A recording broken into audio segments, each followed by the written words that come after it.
We used to have a saying in the locker room that individually you can be good, but collectively we can become champions. If you recognize that voice, there's a good reason for it. And chances are you're probably a sports fan. That was Mike Eruzione, captain of the 1980 U.S. Olympic hockey team, the team that beat the odds and won gold in a game now more affectionately known as the Miracle on Ice. Now, the question that's probably already forming is, okay, Jonathan, what does a hockey game from the 80s have to do with IT? I'm glad you asked. If you've ever played on a sports team, you know that feeling. When a group of people truly come together, and in business, especially in IT, it's really no different. That's something our CEO, Greg Berard, understands as a leader and former goalie himself. In this kickoff episode of season 3, Mike, Greg, and I explore what real leadership looks like under pressure. Whether that pressure shows up in the boardroom or on the ice. Because to me, great teams aren't revealed in the big moments. More often than not, they're built long before those moments ever arise. Well, I'm super excited today to be able to sit down with two incredible leaders. But first off, I'll tell you a personal story. My first memories of watching the Olympics was the Winter Olympics of 1980. I was about 5 years old. I was helping my dad. He just bought a house in Staten Island, and I was scraping rug off the floor and watching the Olympics on a little 12-inch TV. Yeah, with aluminum foil on the antennas. Exactly. You want to watch TV, stay up late? No problem, but you got to help work on the house. So we've got the captain of the 1980 Olympic team, Mike Eruzione. Now you've got 2 gold medals. You've got the one from the Olympics, and now you've got a congressional gold medal. Yeah, one is pretty special, and the other one's even more special. Congressional gold medal is an incredible honor for our team. There's no greater feeling than putting a USA jersey on representing your country. I know it was 45 years ago, but it was at a time when as a country we were looking for something to feel good about. I think we could use a 1980 right now, but I think the Congressional Gold Medal represents what that moment meant, not just to a hockey team, but to a country at a time. So I think that's what was special about receiving that award. And you've got a new Netflix special, so more than just my gen, Greg's generation can really understand the incredible feat that your team did. Yeah, we're looking forward to it. It's coming out January 29th on Netflix, and it's look back 45 years later in our lives. They interviewed a bunch of us. A bunch of us went back to Lake Placid. I can't wait for the public to see it. And we got Greg Berard, CEO of Pellera, our company, also a hockey player, goalie, captain of his team, just like you, Mike. I think bringing you both together is really interesting. We've got you left wing on offense, right? Helping your team win the Olympics, where defense was absolutely key and sharpshooting is what brought in the win. Where Greg led his team as a goalie, right? Also defense.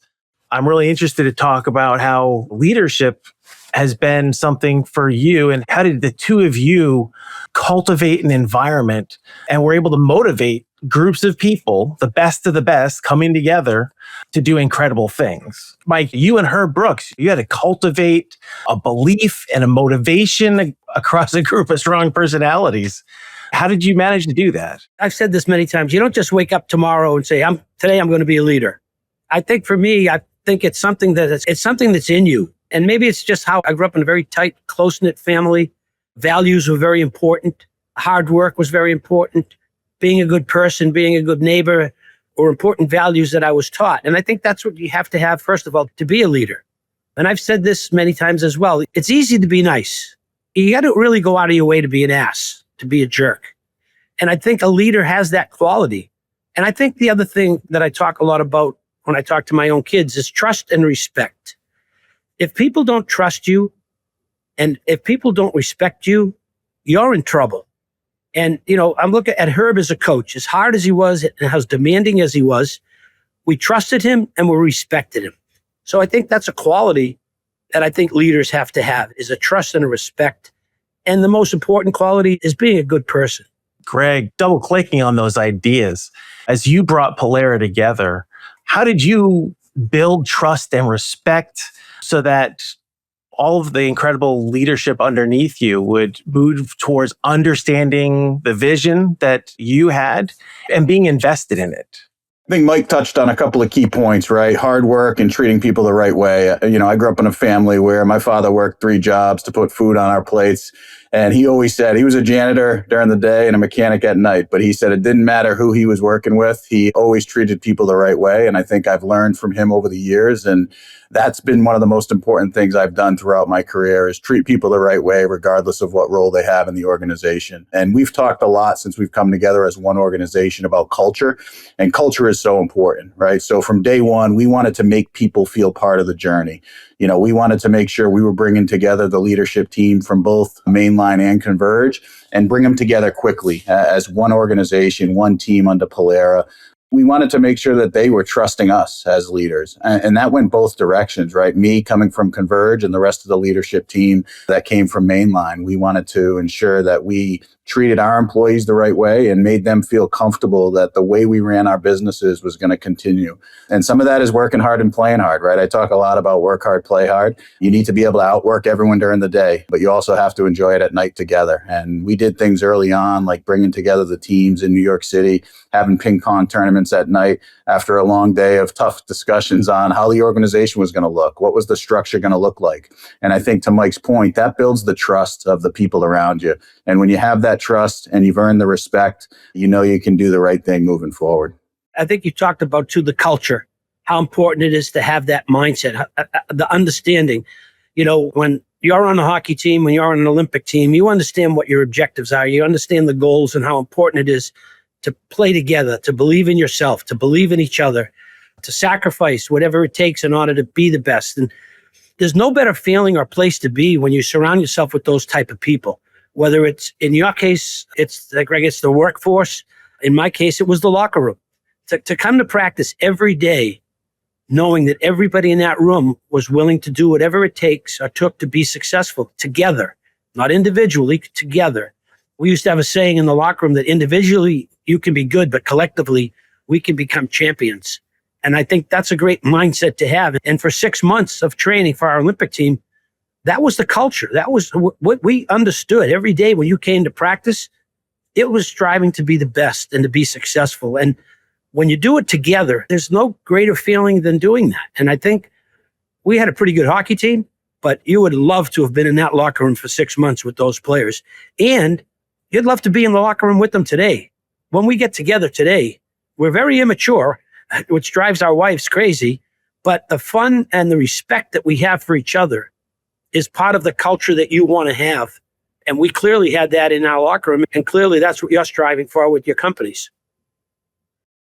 It sounds to me, right, that one of the key pieces of success is all those little interactions day over day in the small moments, millions and millions of little interactions over the course of the 6 months it took to bring Pellera together, right, to create a team that trusts each other, communicates with each other, and then can function beyond their abilities. The goals and objectives of our team in 1980 are the same goals and objectives of your company. It's to be the best and to be successful. And this is how you go about doing it. I'm a numbers guy. I love baseball. I love statistics. Compared to 1980, there's so much more math involved in sports, but there's also instincts. So Mike, in those high pressure moments, how did you and your teammates know when to rely on that structure, the preparation, or when to trust your gut or trust each other? Well, the first thing is you have to trust each other. If you don't trust each other, you're in trouble, especially in the sport of ice hockey, because you rely on your teammates and you rely on the guys you're on the ice with to do their job. So many times during the Olympic Games, Herb always said to us, play your game, play your game. We were never concerned about what other people were doing. We needed to do what we needed to do in order to win. Practice, preparation, everything that we did leading up to the Olympic Games, continue to do. Let the other team worry about you. You control what you're going to do. You as a team control your success. And, again, hence play your game, play your game. constantly told us during the Olympic Games, let them worry about us. Do the things that we need to do, the things that we've been doing all year, the practices, what we went through, the drills, the training, and just apply that and let other people worry about you. You don't worry about them. That makes sense. Greg, I've known you for a while now. I can't tell if you're a numbers guy or if you're an instincts guy or both. I mean, your poker face is strong. All roads lead back to you when it comes to a decision making. How do you decide whether to follow the numbers or to go a different direction based on your instincts? It's a combination of everything, right? I think data is great, and data is something we've been challenged with since day one of Converge, and we're doing a much better job here at Pellera. But you need the data to make the right decisions, but you also need to rely on your instinct, and you need to trust the people around you to give you the information you need to make that decision. I think our leadership team always talks about what does the information look like, but what does our gut tell us? We've all been doing this for a long time, and data is only one element. Numbers can tell you one thing, but if you don't understand the context of everything, you can't really make the right decision. And I think I've always prided myself on staying close to the team, understanding our clients, understanding the industry, right? What's happening in the industry? What are our partners doing? And then taking all that data and then making the right decision that I believe is in the best interest of Pellera. Those decisions are not always easy. You have to make hard decisions, and sometimes you need to make those very quickly. So you can only rely on data so far. But when you combine the reliable data that we have and then trusting instincts, it really comes back to that. Yeah. Accountability, right? It's really nice to be the captain, the king, the top of the top. But at the same time, you're both saying the leadership is shared across everybody. How did you help your teammates feel accountable, not just for their role, but for everybody else? They want to be having them being a part of it. Just because you're on the fourth line doesn't mean you're an important part of our team. You are a real important part of our team because you're going to be out there playing. So I think everybody had, and I said this earlier, understand what your role is and what your job is. And just because you're not the captain of the team doesn't mean you're not an important part of the team. And that makes everybody feel like they're a part of it. I want to make sure that everybody feels that they're an important part of our team. Yeah, Mark might be the more talented player, but everybody else has got to do what they have to do in order for us to be successful. So you check your ego at the door.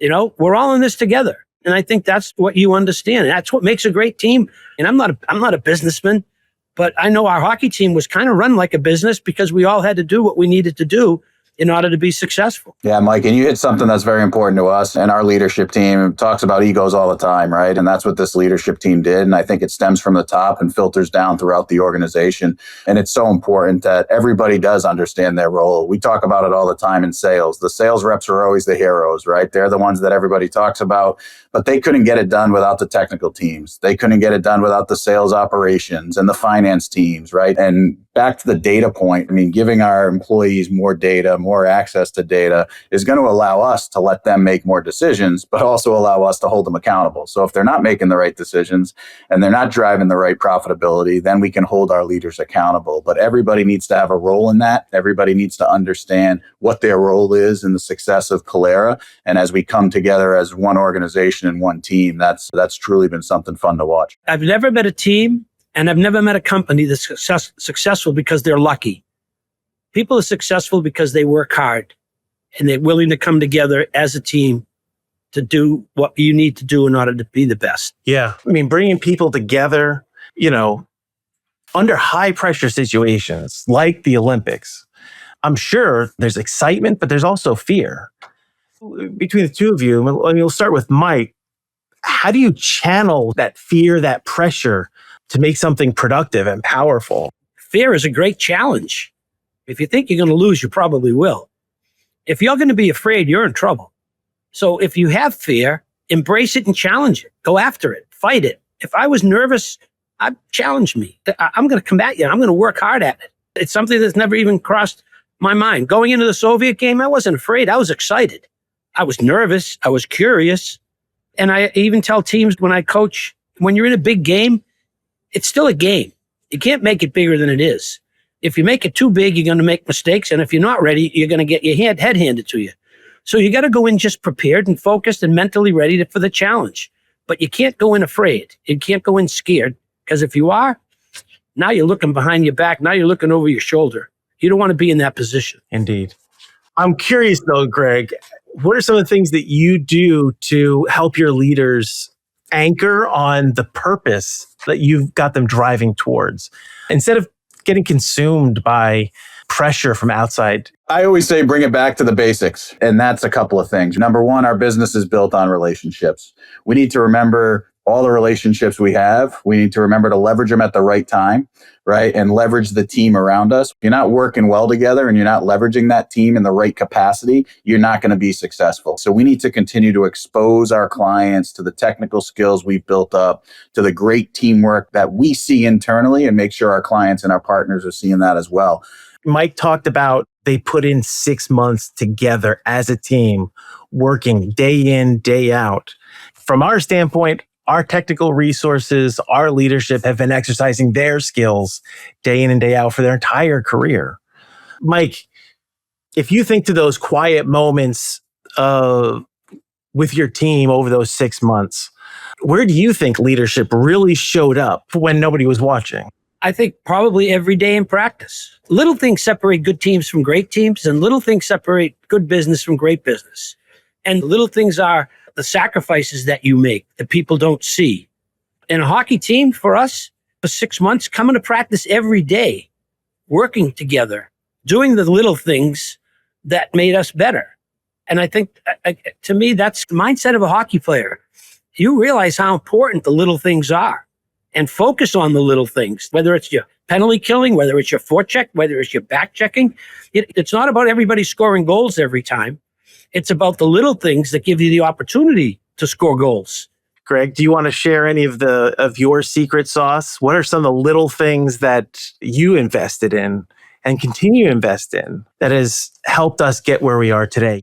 I think we had to make a lot of decisions early, and some of those decisions were not easy, but we felt as a leadership team that we needed to get rid of the uncertainty and the unknown in some cases and just make some decisions. And even though sometimes we weren't sure it was the right decision, we felt leaving things in limbo was not the right thing to do. So I think a lot of the decisions that either I make individually or we collectively make as a leadership team, quietly behind the scenes, we're spending a lot of time talking through those. We're brainstorming on those. We're talking about the pros and cons, and the decisions are never taken lightly. I look back in the early days of when we were coming together as one team, even bringing together some of the leaders from both sides of the businesses into New York, right? We knew it was expensive. We knew it was going to take people out of the field that they were doing on a day-to-day basis, but we felt it was important for a couple of reasons. We wanted to get their buy-in early.